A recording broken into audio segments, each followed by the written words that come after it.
আসসালামু আলাইকুম বন্ধুরা, সবাই কেমন আছেন? প্রতিনিয়ত চলে আসছি আমাদের নতুন ব্লগ ভিডিও নিয়ে। কি করতেছ? তো আমি কিন্তু ফাইনালি আমার বেতন কিন্তু পেয়ে গেছি। মানে আমি এখানে যে চাকরিটা করছি ওই চাকরির বেতন পাইছি। তো সবাই আবদার করতেছে ইলিশ খাওয়ার জন্য। ইলিশের যে পরিমাণ দাম কিন্তু একদম বুক কেঁপে উঠে এরকম। আর খুলনা শহরে আসার পর থেকে কিন্তু আমরা একদিনের জন্য ইলিশ খেতে পারি না, পারিবারিক মানে টাকার সমস্যায় বলতে পারেন। তো যার কারণে আমরা আজকে ভাবলাম যে টাকা তো আর প্রতিদিন থাকবে না, খরচ হয়ে যাবে। তো কারণ টাকা স্থায়ী জিনিস না, তো এই জন্য ভাবলাম টাকা যখন পাইছি পরিবারের খুশির জন্য, বাচ্চাদের খুশির জন্য। কারণ এখানে তো তাদের খুশি করার মতো কেউ নাই আমি ছাড়া।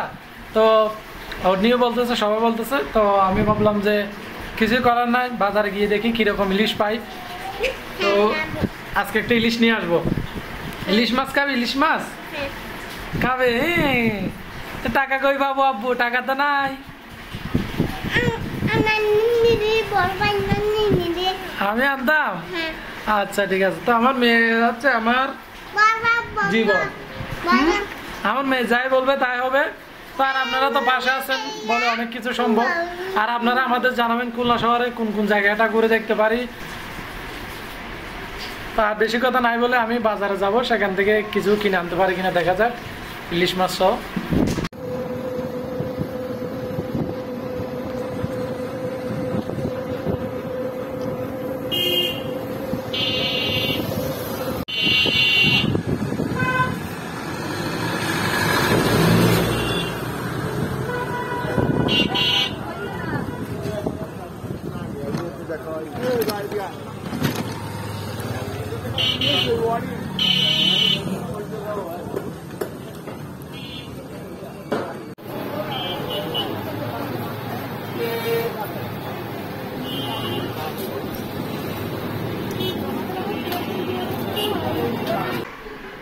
আমরা ইলিশ মাছ নিয়ে কিন্তু বাড়িতে চলে আসছি।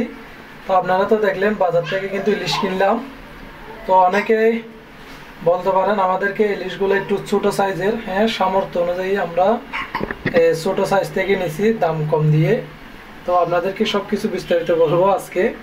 তো বিশেষ করে আমরা খুলনা শহরে আসার পরে একবারের জন্য ইলিশ খেতে পারি নাই, কারণ ইলিশ মাছের যে দাম আপনারা তো সবাই জানেন ইলিশ মাছের কি পরিমাণ দাম। তো যার কারণে ইলিশ খেতে পারে নাই। তো কিন্তু বাচ্চারা বলতেছে আর উনি বলতেছে মানে ইলিশ খাওয়ার জন্য, মানে ইলিশ আনার জন্য। তো আমি তো বেতনও পাইছি, যা পাইছি আর কি। তো বেতন কত পাইছি সেটা নাই বলি। তো আপনারা জানেন যে আমরা খুলনা শহরে আছি, কিন্তু খুলনাতে আসার পরে পরিবারের সাথে আমরা ইলিশ খাওয়ার স্বাদটা নিতে পারি নাই। তো অনেকে আমাদেরকে বারবার বলেন যে খুলনা শহরে আপনারা যেগুলো করেন আমাদের একটু দেখানোর চেষ্টা করবেন, লাইফস্টাইল ব্লগগুলো। তো এখানে যা হামরি তেমন কিছু করতেছি তা না, পরিবারের সাথে আমরা যাই করতেছি তাই আপনাদেরকে শেয়ার করার চেষ্টা করি। তো আজকে ইলিশ নিয়ে আসলাম বাজার থেকে। এই যে এখানে দামটা যে তেমন বেশি নিয়েছে তাও না। এই যে দেখতেছেন এই সাইজের ইলিশগুলো এখানে নিচে আমার থেকে কেজি 700 টাকা করে। এই যে দেখতেন যে সাইজগুলো দেখতেছেন এই সাইজের ইলিশ নিচে 700 টাকা করে কেজি। তো অনেকে বলবেন দাম এত কম কেন, মানে এগুলা কি ইলিশ নাকি নাকি অন্য কিছু? তো আপনারা দেখেন এগুলা কি ইলিশ না অন্য কিছু, এগুলো কিন্তু ইলিশই। তো বিশেষ করে দামটা একটু কম হওয়ার কারণ হচ্ছে মাছগুলো সাইজে ছোট, এই জন্যই।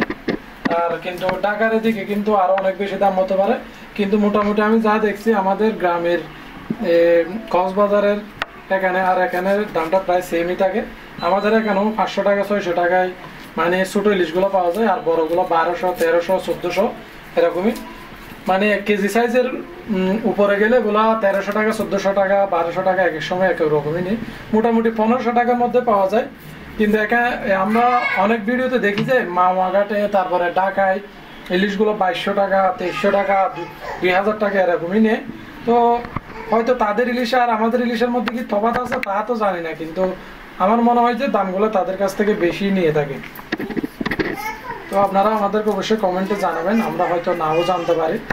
কিন্তু আমার যতটুকু মনে হয় ইলিশ মাছের মধ্যে তফাৎ নাই, তফাৎটা হচ্ছে এলাকা ভিত্তিক।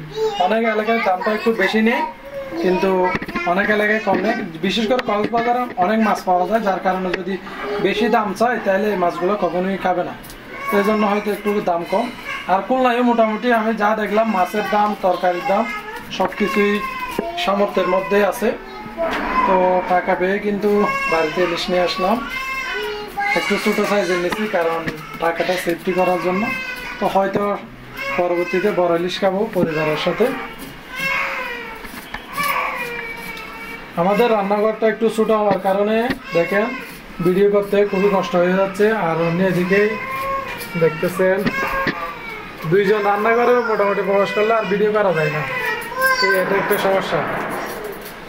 অন্য কিন্তু কাজ নিয়ে ব্যস্ত, পুরো সংসারটাই অন্যকে সামলাতে হচ্ছে। আমি চলে গেলে হাসতেছে কি চলে আসতেছে, ইলিশ পেয়ে মহা খুশি। এই যে কারণ হ্যাঁ তুমি শশা খাবো যে, আচ্ছা নাও না, আমি বাজার থেকে শশা আনছি তো এই জন্য এগুলো খাবো বলতেছে। আচ্ছা নাও শশা নাও। নোবা তুমি চুরি করতেছ, কি চুরি কি নিচ্ছ যে তুমি? শশা? আল্লাহ, আমি বাজার থেকে শশা আনছি এগুলা ভাতের সাথে খাওয়ার জন্য, আর তুমি নিয়ে নিচ্ছে যাচ্ছে। নাও একটা, নাও একটা নিয়ে ধুয়ে আম্মুকে দিবা, ধুয়ে তারপরে তুমি খাবা যে কেমন। এই যে অল্প বাজার আনছি সংসারের জন্য, এখানে শসা আনছি হাফ কেজি, তারপরে বাহার পাতা আনছি 10 টাকার, এই যে ধনিয়া পাতা বলেন অনেকে, তার লেবু আনছি 2টা। হ্যাঁ শসা আর কি, এই যে শসা এটা নিচ্ছি তুমি শসারই। হ্যাঁ এটা ধুয়ে তারপর খাবে জেরি কেমন। 10 মানে হচ্ছে বড় দেখে নিবে এরকম বলতে। দেখেন মেয়েটা কিরকম ছোট নিতে যাচ্ছে না। আচ্ছা বড়টা বাজি করার জন্য রাখো না। আল্লাহ, এটা দেখছেন মেয়েটা? দেখছেন আমাদের ইলিশ মাছ কিন্তু কেটে নিছে অর্নি। তো কাটার পরে কিন্তু দেখেন ইলিশ মাছ কিন্তু ছোট হলেও কিন্তু আমরা ডিম পাইছি, ডিমওয়ালা ইলিশ। তো আমাদের কিন্তু ওইভাবে বলছিল যে আপনি কি ডিমওয়ালা ইলিশ নেবেন, তাই বললাম দেন একটা, দুইটার মধ্যে একটা যেন ডিম থাকে। তো ডিমওয়ালা ইলিশই দিছে। দেখতেছেন অনেকগুলো পিস আছে, দেখেন তেমন ছোট তাও না, মোটামুটি খাওয়ার মতোই আছে। তো এখানে একটু পেঁয়াজ কেটে নিচ্ছে রান্নার জন্য। অনেকে বলতে পারেন কিন্তু কম দামের মধ্যে কিন্তু অনেক ভালো ইলিশ, আবার অনেকে বলতে পারেন যে এগুলা কি পচা হয়ে গেছে নাকি ইলিশ এত কম দাম কেন, এরকম বলতে পারেন। কিন্তু বলতে গেলে এটা আমি এখনো দেখতেছি, এখনো দেখেন ভালোভাবে, এটা কিন্তু তরতাজা আছে, তেমন খারাপ তা না। তো আমাদের ভাগ্যে মোটামুটি ভালো আছে, ডিমও পেয়ে গেলাম অল্প। এই যে আমরা কিন্তু অল্পতেই খুশি, কারণ পরিবারের মধ্যে তেমন কোনো সদস্য নাই। এখান থেকে কিছু মাছ আমরা একদম বেজে ফেলবো আর কয়েকটা মাছ রান্না করব। তো এরকম করে চলতেছে আমাদের এই ছোট্ট জীবন। তো আপনারা অবশ্যই আমাদের পাশে থাকবেন, সাপোর্ট করবেন। আর অনেকে আমাদেরকে খারাপ কমেন্ট করেন, তাদের উদ্দেশ্যে আমাদের বলার কিছু নাই। তাদেরকে বলতেছি আপনাদের যদি আমাদের ভিডিও ভালো না লাগে তাহলে আপনারা ইগনোর করতে পারেন। আর আমাদের খারাপ শুধু কমেন্ট করে আপনাদের তো কোনো লাভই নেই। তার এখানে যে আমরা বারবার বলতেছি যে আমরা এখানে আপনাদেরকে কোনো আহামরি কিছু দেখাচ্ছি না, আমরা আমাদের ডেইলি লাইফস্টাইল যেটা সেটাই শেয়ার করতেছি। সেখানেও কিন্তু অনেক কিছু মিস হয়ে যায় আমি চাকরিতে চলে যাওয়ার কারণে। অর্নি 2টা বাচ্চা সামলানো তো কীরকম, যাদের বাচ্চা আছে তারাই জানেন যে বাচ্চাগুলোকে সামলানো কত কষ্টের। আর আমাদের রান্নাঘর সামলাতে আর একটা ছোট হওয়ার কারণে খুবই কষ্ট করে ভিডিও করতে হয়। সব কিছুই এত কষ্ট করে ভিডিওগুলো করি শুধু আপনাদের জন্য।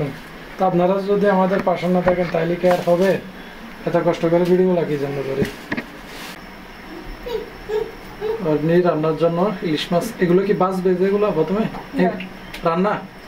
আচ্ছা প্রথমে রান্নার জন্য একটু তেল দিয়ে দিছে, কতগুলো রান্না করবে আর কতগুলো বাঁচবে।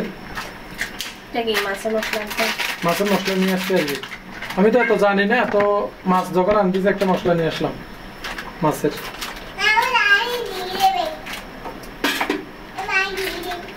কারণ এখানে তো অনেক কিছু ইয়ে করার তোমার সময়ও নাই, বেটে নেওয়া আর ইয়ে করার, সেই জন্য তোমার কষ্ট দেখে নিয়ে আসলাম। দাও দিতে পারো।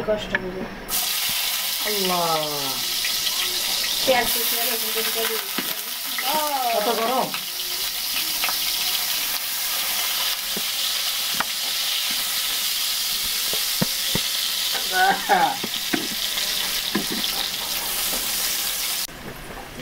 হলুদের গুঁড়া দিয়ে দিচ্ছি। মশলাটা আগে মেখে নিচ্ছি মাছের মধ্যে। ও এগুলো আলাদা রেখে দিছে ভাজার জন্য। জাল কম খাবেন না? জাল কম মরিচ কম দিও, কারণ এমনিতে মরিচ এগুলো একটু লাল বেশি হয় আর জাল একটু বেশি মরিচ। আর এগুলো ভাজার জন্য রেখে দিই। এই নবা তুমি এদিকে নাস্তা বলছি না তোমাকে, এদিকে করে তুলে দিচ্ছি, তাড়াতাড়ি করো না। পেঁয়াজ রসুনটা আমি ভেজে নিচ্ছি তেলের মধ্যে। বউ এদিকে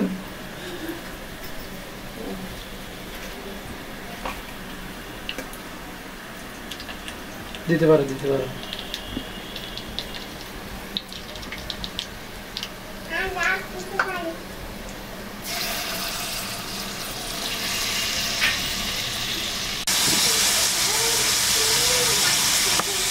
সব মশলা দিয়ে দেখতেছেন মাছগুলো একটু ভালো হবে, চারদিকে নাড়িয়ে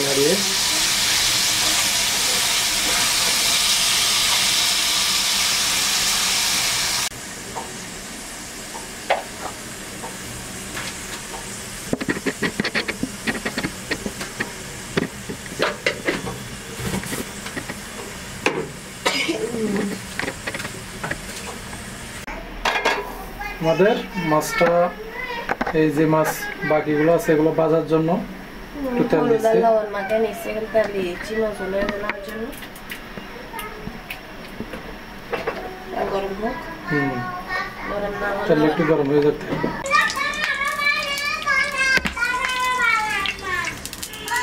মাছগুলো ভেজে ওই তেল যেদিকে আছে ওইদিকে দাও।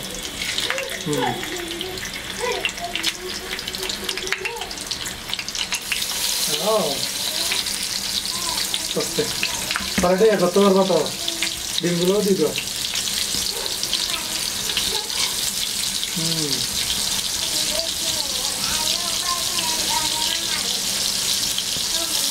ও